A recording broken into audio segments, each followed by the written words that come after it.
Puluhan orang menghalangi upaya Kejari Jember mengeksekusi penahanan Kades Mundurejo, Kecamatan Umbul Sari, Jember, Edi Santoso, terpidana kasus korupsi paving Rp242 juta saat berada di area halaman belakang Gedung Pengadilan Negeri Tipikor Surabaya pada Selasa 14 Mei 2024 siang. Pantauan tribunjatim.com di lokasi, massa tampak berusaha mengerumuni terpidana Edi Santoso yang hendak menghadiri sidang peninjauan kembali di salah satu sidang kantor pengadilan tersebut.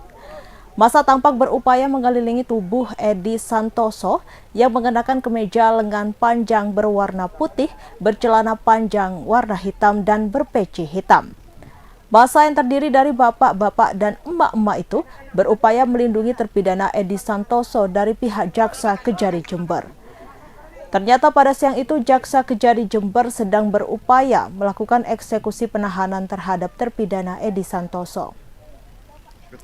Pasalnya Edi Santoso telah divonis oleh Majelis Hakim Pengadilan Negeri Tipikor Surabaya yang diketahui Marper Pandiangan dengan pidana penjara setahun dan denda 50 juta atas kasus tersebut. Massa tampak begitu getol dengan upayanya melindungi Edi Santoso. Barikade manusia yang dibuat oleh massa itu membuat Edi Santoso berhasil dibawa keluar dari area kantor Pengadilan Negeri Tipikor Surabaya. Setelah keluar, Edi Santoso dipaksa masuk ke dalam minibus Elf yang disewa oleh rombongan massa tersebut. Rampung meluapkan emosi dengan mendapat seorang jaksa berpakaian sipil yang tak kuasa menghalangi upaya nekat tersebut. Alhasil massa pelindung sukses membawa terpidana Edi Santoso pergi. Lalu disusul oleh seorang perempuan berhijab coklat yang diduga kuat istri dari terpidana Edi Santoso. Koordinator massa, Muhammad Romli, mengatakan pihaknya menghalangi eksekusi penahanan ini karena meyakini terpidana Edi Santoso tak bersalah atas kasus tersebut. Dan upaya kriminalisasi yang menjerat sosok terpidana Edi Santoso hanya akal-akalan semata atau lebih tepatnya rekayasa. Pasalnya, perkara pembangunan di desanya sebenarnya menjadi tanggung jawab dari pihak pejabat Kades sebelumnya. Artinya, upaya penahanan tidaklah tepat karena Edi Santoso dinilai tak bersalah. Seharusnya ada pihak lain yang lebih bertanggung jawab atas kasus tersebut dan lebih layak untuk ditahan. Sementara itu, Kasih Intelijen Kejari Jember, Arif Fathurrahman, membenarkan upaya eksekusi penahanan terpidana Edi Santoso dilakukan sebelum pelaksanaan PK di kantor PN Tipikor Surabaya. Namun Arif menambahkan pihaknya masih akan melakukan upaya eksekusi penahanan tersebut di lain waktu setelah berkoordinasi dengan pihak atasannya.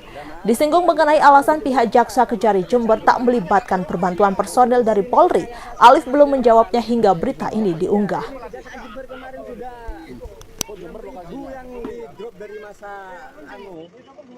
Dari rumah itu kemarin. Pak, izin Pak. Mau wawancara Pak. Sini Pak, sini Pak.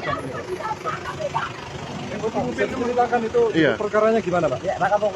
Apa ya Pak? Perkaranya. Ya, mungkin duduk perkaranya gimana? Ya Pak, pertama ini dua ini orang siapa Pak? Perkaranya gini Pak, Ya. itu sebenarnya masalah paving yang diklaim miliknya pribadi Budi Marsudi, itu mantan kepala desa. Itu sebenarnya itu enggak Pak. Kajari bilang gitu, padahal itu bangunan tersebut, akhirnya bangunan tersebut Siapa kan? dianggarkan oleh desa. Lah, setelah itu karena bangunan itu tahun 2019 Pak, itu adalah Wali Kota Surabaya, Eri Cahyadi, kembali berkantor pada Selasa 14 Mei 2024. Eri Cahyadi berkantor di Kelurahan Embong Kali Asin, Kecamatan Genteng, Surabaya Pusat. Wali Kota menyempatkan untuk belusukan ke perkampungan untuk meninjau sejumlah proyek saluran yang menghubungkan dana kelurahan atau Dakel. Beberapa kawasan yang ia tinjau diantaranya adalah kawasan Keputran Panjunan. Di tempat ini, Wali Kota meninjau pembiayaan saluran warga. Mantan Kepala Badan Perencanaan dan Pembangunan Kota ini memastikan ukuran saluran serta elevasi drainase telah sesuai peruntukannya, sehingga saluran bisa dengan cepat mengalirkan air ketika hujan datang. Tak hanya itu, ia juga berharap saluran tersebut bisa mengantisipasi genangan di perkampungan. serta memberikan akses jalan yang nyaman untuk aktivitas warga. Eri mengakui pekerjaan saluran di perkampungan tidaklah mudah, mengingat area yang sempit dan aktivitas warga yang cukup tinggi, sehingga membutuhkan pekerjaan yang memang lebih teliti. Tak hanya memastikan pekerjaan berjalan sesuai perencanaan, Wali Kota Eri juga bangga pengerjaan saluran banyak melibatkan warga setempat. Proyek yang menggunakan dana kelurahan tersebut merekrut banyak warga kurang mampu di sekitar area proyek sebagai pekerja. Wali Kota Eri berharap proyek pengerjaan yang melibatkan warga bisa dilakukan di seluruh kawasan di Kota Pahlawan ini. Sehingga bukan hanya infrastruktur saja yang meningkat, pendapatan warga yang kurang mampu bisa terangkat. Melihat saluran. Tadi saya minta saluran yang ada, ketika ada perbaikan saluran, maka saluran ini ketika sudah tertutup, maka tingginya harus sama rata dengan jalan, dengan paving. Pavingnya harus rata, karena apa? Fungsi jalan semakin lebar. Ini ada manfaatnya untuk jalan. Memang pekerjaan di kampung ini sulit, karena kampungnya tidak lebar, kecil, sehingga membutuhkan pekerjaan yang lebih actionnya lebih teliti. Tapi yang membuat saya bangga, pekerjaan dana kelurahan yang dikerjakan kelurahan ini, itu yang mengerjakan adalah warga Kota Surabaya, warga setempat. Sehingga pembayaran APBD itu bisa dimanfaatkan oleh warga Surabaya, tidak keluar dari Kota Surabaya. Tadi saya nggak percaya, saya tanya namanya Mas Eko, ternyata warga di sini. Ini syukur, berarti ketika saya ngantor di kelurahan tahun 2021-2022 sudah dijalankan oleh teman-teman di tahun 2023 sampai 2024. Ketika saya ngecek ke lapangan, ternyata sudah berjalan. Pembunuhan Vina kembali menjadi sorotan publik seusai film bertajuk Vina sebelum 7 hari tayang di bioskop.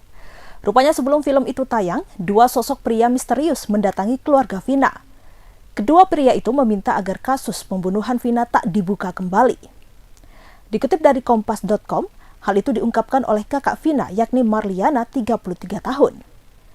Marliana mengatakan, 2 pria misterius itu meminta agar proses pembuatan film Vina sebelum 7 hari tak dilanjutkan. 2 pria itu mengatakan, film yang diangkat dari kisah nyata justru akan membuat kasus Vina kembali ramai. Meski begitu, Marliana mengatakan bahwa kisah Vina dijadikan film merupakan hak dari keluarga. Marliana pun balik mendesak 2 pria itu agar menangkap 3 buronan pelaku pembunuhan Vina jika kasus tersebut tak ingin ramai kembali. Kini, kasus pembunuhan Vina kembali menjadi sorotan publik seusai film itu tayang di bioskop sejak 8 Mei 2024. Masyarakat beramai-ramai mendorong agar polisi menangkap 3 pembunuh Vina yang saat ini menjadi buron.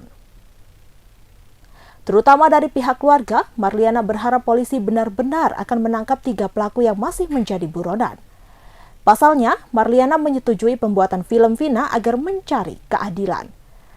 Sebelumnya diberitakan, polisi hingga kini belum mampu menangkap 3 anggota geng motor pembunuh Vina dan pacarnya Eki. Kabid Humas Polda Jawa Barat, Kombes Pol Jules Abraham Abbas mengatakan penangkapan terkendala identitas asli para pelaku. Peristiwa pemerkosaan dan pembunuhan terhadap Vina dan Rizky atau Eki kembali menjadi perbincangan setelah kisahnya diangkat ke layar lebar. Adapun peristiwa pembunuhan sadis itu terjadi di kota Cirebon pada 2016 yang lalu. Kasus pembunuhan itu belum tuntas karena 3 pelaku masih menjadi buronan polisi. Ketiga DPO pelaku pembunuhan Vina itu bernama Andi, Dani, dan Peggy alias Perong. Hal itu disampaikan oleh Kabid Humas Polda Jawa Barat, Kombes Pol Jules Abraham Abbas, Selasa 14 Mei 2024. Kombes Pol Jules mengatakan, pihaknya telah melakukan pemeriksaan untuk mengetahui identitas asli ketiga DPO itu. Ia juga membantah bahwa ketiga pelaku disembunyikan aparat kepolisian. Kombes Pol Jules mengatakan yang merupakan anak anggota Polri adalah korban bernama Eki, bukan para tersangka yang masih buron.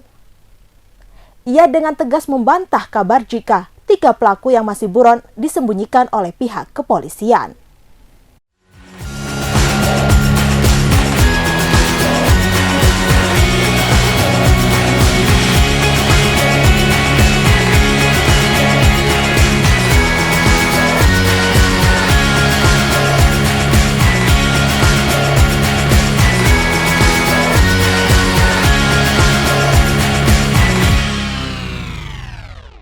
Download Tribun X sekarang.